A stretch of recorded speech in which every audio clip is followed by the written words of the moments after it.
আওয়ামী লীগ যারা এখনো করেন, এখনো যারা আওয়ামী লীগের মিছিল করতে আসেন, আমি খুব দুঃখ পাই, আমি সত্যি দুঃখ পাই, কিন্তু তাদের জীবন মূল্যবান।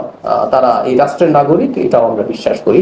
আমার আমার মনে হয় এখানে এই তথ্য সরকারের দিক থেকেও আপনারা যা যা দেখছেন, ওখানে কিছু মৃত্যু হয়েছে, খুবই আনএক্সপেক্টেড। আমরা প্রায় বলি যেটা হতে পারে না, এটা হওয়া উচিত না, কিন্তু আপনারা জানেন ঘটনাগুলো কিভাবে হয়েছে। সরকারের যে স্বাভাবিক কাজ, সরকার এগুলো তদন্ত করবে, এর সাথে কেউ জড়িত আছে কিনা। কিন্তু আপনারা দেখেছেন ইনভেস্টিগেটিভ রিপোর্টও আছে, খুবই দেশি এবং দেশের বাইরের সংস্থারও রিপোর্ট আছে, যেখানে আসলে ক্লিয়ারলি দেখা গেছে আসলে তারা পালাতে গিয়েছিলেন এবং সেই ধরনের পরিস্থিতিতেই এটা হয়েছে।